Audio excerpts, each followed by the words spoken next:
figured I'd head to the scrapyard today. I never unloaded all these heavy, dirty chains.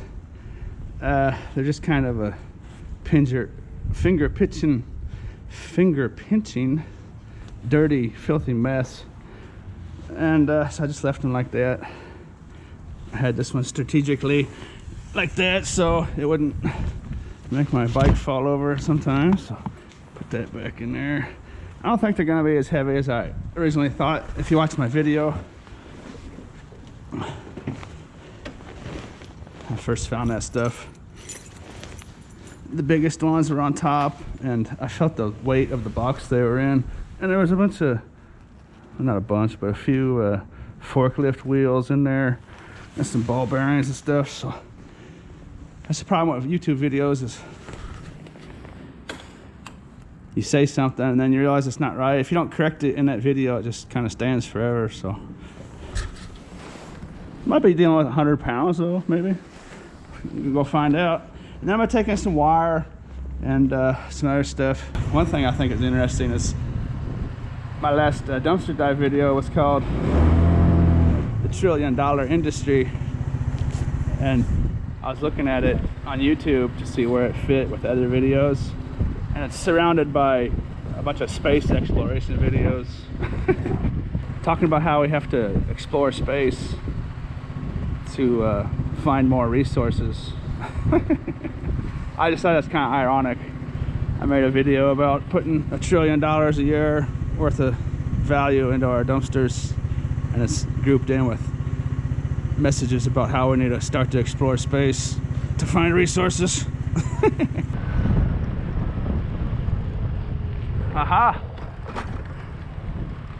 First time I've came here on video with this place being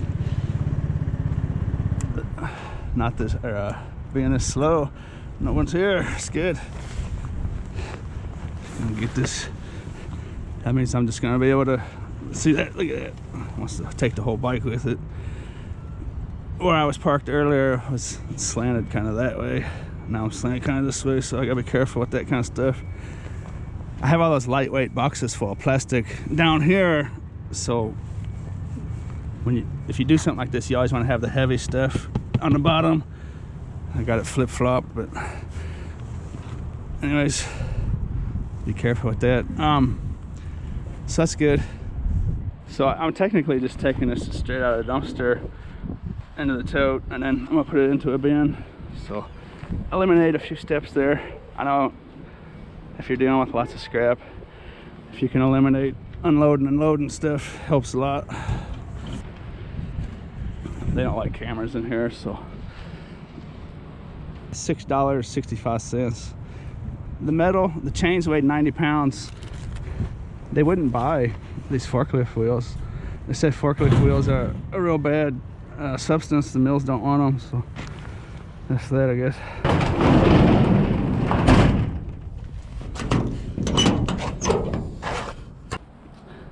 Another load.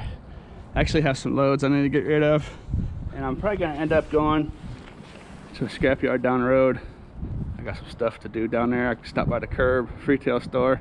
Anyways, so I'll probably get a better price for an item like that. Maybe. I don't have to see exactly what they're gonna do with that yard, but I have a bunch of Cat5 communications wire that I think I can get a much better price for at that other yard. So there might be a few things I take down to the other yard at the end of the video. If you're new to my videos, what I did originally is I rented out the storage unit at this place because it's just right down the street from that yard I was just at. That's how I get away with not using a bigger vehicle. I'm gonna go up to the entrance and run this real time to this yard for you so you can see what I'm talking about.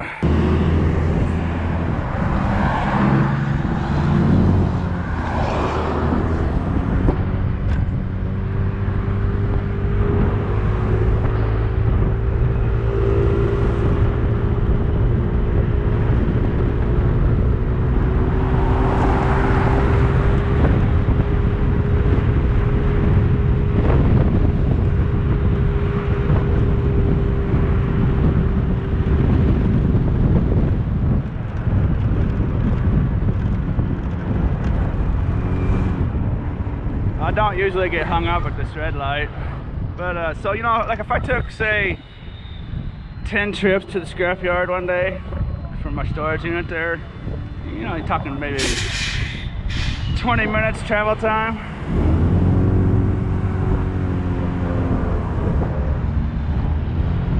I would get stuck behind a semi at a red light, huh?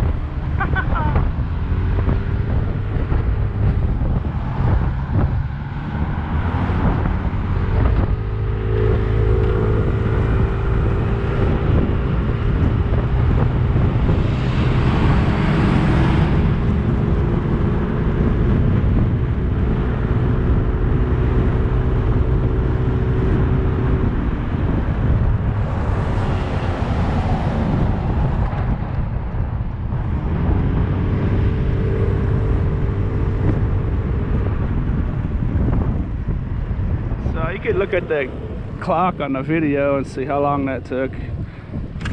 Maybe subtract 30 or 40 seconds because of that red light and semi, but you get the idea.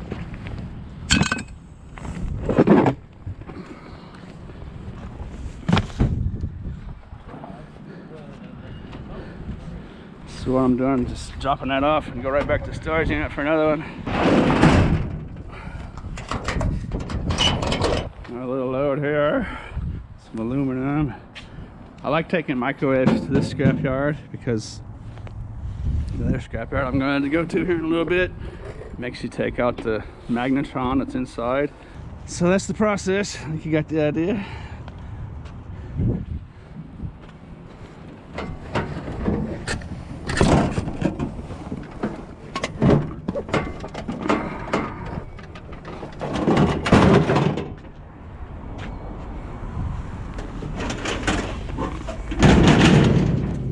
Throw all the tin in there. Works out pretty good.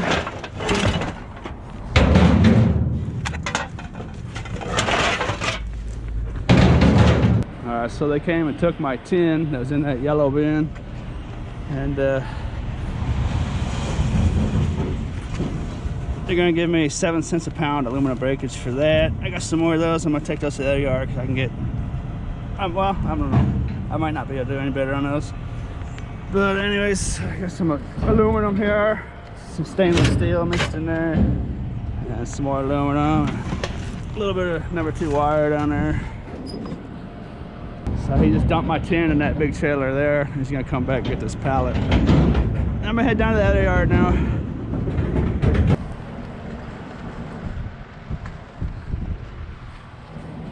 This was in there, and at this place they give brass breakage. It's like 15 cents a pound because it's got a piece of metal. The yard I'm about to go to will give me dirty brass for that. It'll be like 50 cents a pound. And then there was this in one of those pieces there. I took it out real quick. It's got some real nice gold plate on it, and these little chips have value. A lot of people are into that sort of stuff, and there's different ways you can sell stuff like that. I'll link up boardsort.com down in the description. That's a place where you can just send all this stuff to without doing anything to it. You can also sell that kind of stuff on eBay. I like sending it to Boardsort because I know I'm dealing with a professional that'll do everything properly. Because you'll see videos on YouTube where people will put a bunch of acid and stuff and mess with acid and stuff that can kill people, and so I just kind of like to veer away from doing that as best I can.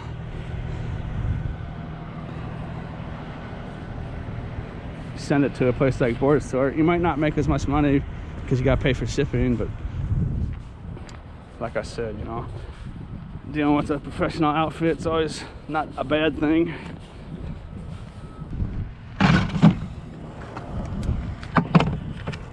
So I had $18.13 from those 2 loads combined. I actually had a piece of lead in there I didn't even know about. It was a hollow tube. I've never seen a big hollow tube canister of lead like that before, so that was interesting. Lead is at 40 cents a pound. Through all the ups and downs of the metal market, it's way down right now. Lead is just just been a steady force. Just stays nice. So does brass. Lead and brass seem to be kind of immune to market fluctuations. Anyways, aluminum 25 cents, aluminum breakage 7 cents. I had some extruded aluminum in there for 40 cents a pound. Number 2 copper is at 45 cents a pound. Stainless steel is all the way down to 20 cents a pound. That was like $14 and some change. And then on a separate system they got in there, they do all the tin and steel, and I had like another $4 on there. So we're headed to our scrapyard now. I mean, if you're taking in really big loads, you want to have some kind of organization to it. It's just when I'm dealing with these little tote by tote deals, it's not that big of a deal for it to be all mixed up. But for new people, I don't want to give you the wrong impression. You don't want to show up at the yard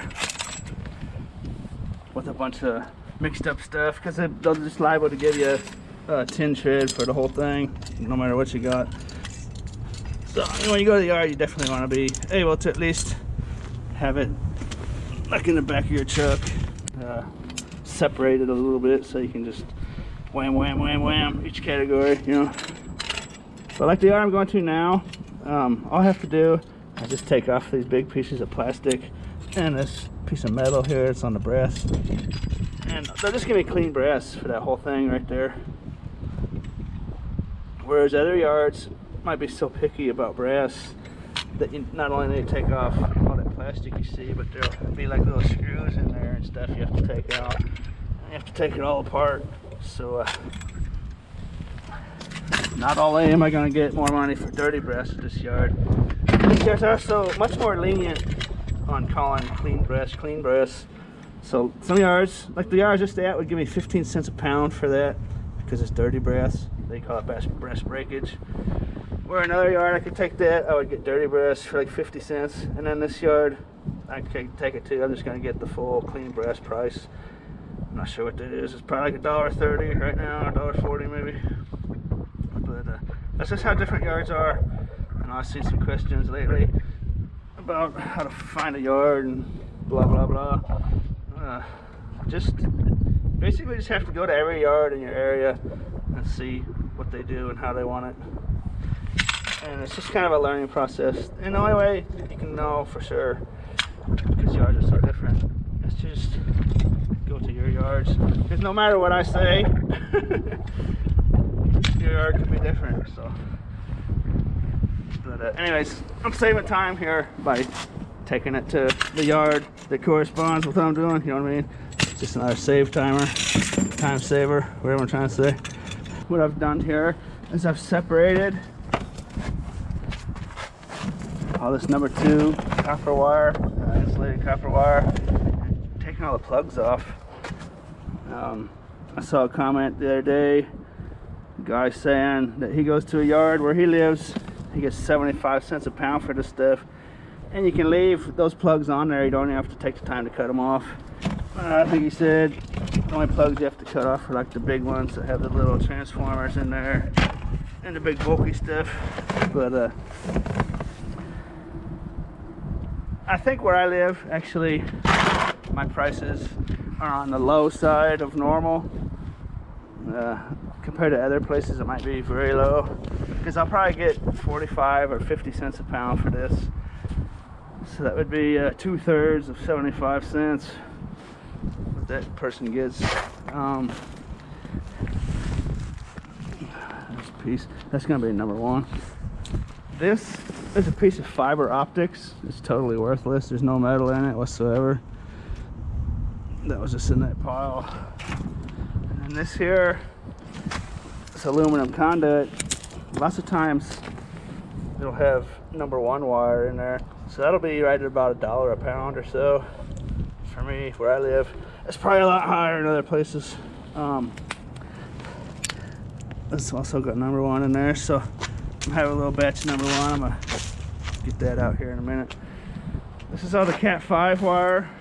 It's like communications. I think also like Cat6 and stuff. They'll also do. I think it's just basically a communications wire category. If you want to, there's some little gold-plated pins on there. One thing I like about this place I'm going to, I don't have to cut the plugs off.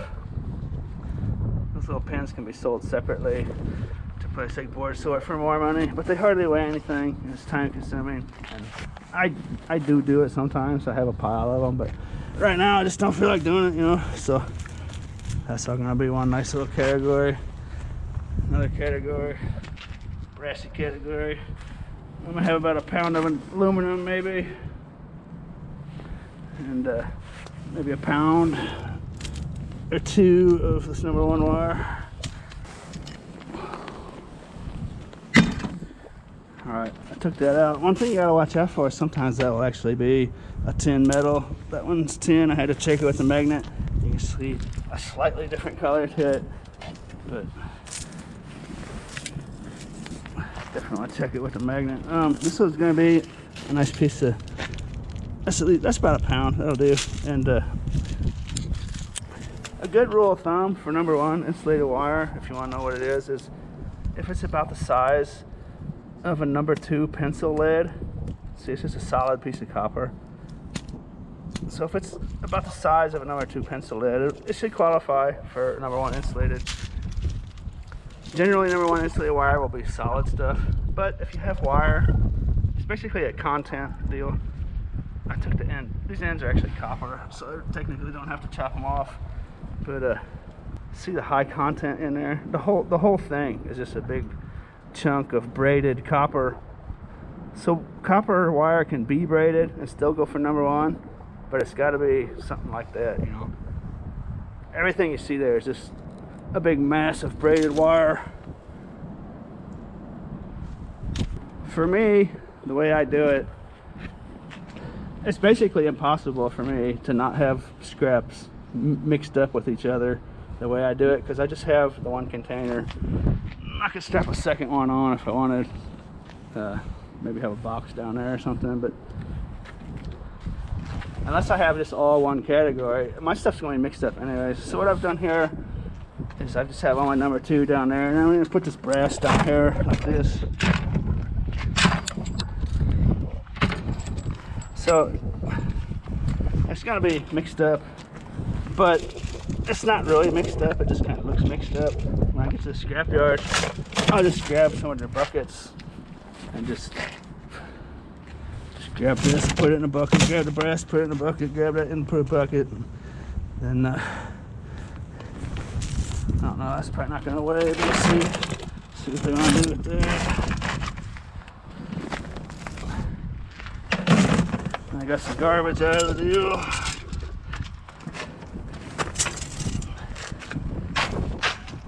Here's the finished product. The longer I've done this, the less I like processing stuff. So wherever I can skip a step or save some time, I like to do that. That should be a nice little chunk of change. And for most people scrapping metal, you're not going to get rich doing this, but on average, I would imagine you could do pretty good. I mean, it depends on what kind of effort you put into it, but for anyone that just does it on the side, you know, you can keep the lights on for sure. You know, you might keep a roof over your head just on scrap, you know. For those of you that didn't watch my $1 trillion video, I'll put the link down in their description. I may have spoken wrong earlier. It's not about just scrap. It would just be value, everything combined, material, items and stuff, like that video where I found plastic fittings, and if you add in all the stuff that Goodwill throws away in stores and people in their trash cans and dumpsters, it's massive. Literally the word massive. It's an interesting video if you want to check it out.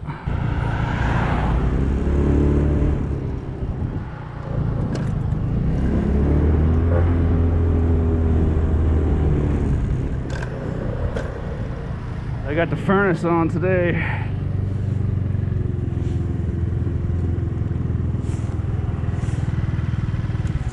So I brought in a outdoor fire heater. I'll drive by it at the end of after I'm done here. Here's what that load came up to. It's $58.75. Number 1 insulated was at $1 a pound. Number 2 insulated is at 50 cents a pound. That's 5 cents better than the other scrapyard I was at. I got 75 cents a pound for the Cat5. There's actually 50 pounds there, $37.50. Brass is at $1.40 a pound. Had 10 pounds of that. And then tin is at 5 cents a pound, so that's way down. So like I was saying earlier, brass and lead seem pretty constant. It's starting to rain now, so I gotta get out of here.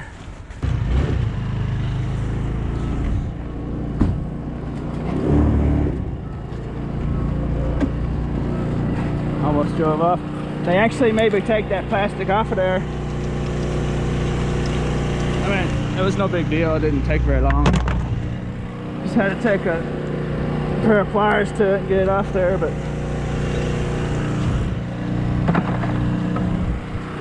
some scrapyards can be real picky.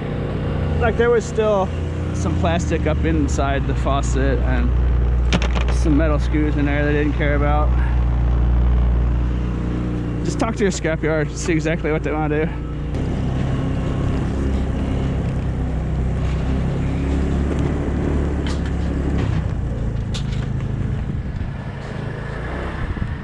And that thing's sweet. It really works pretty good too. Radiates quite a bit of heat. They got the door open, so it's not as good as it could be.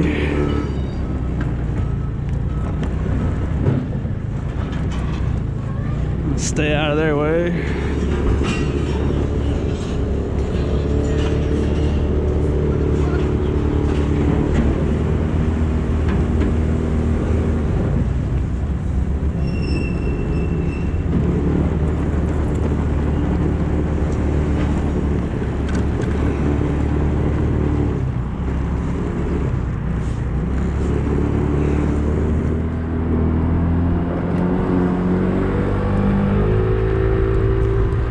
That's gonna put a damper on my activities for the day.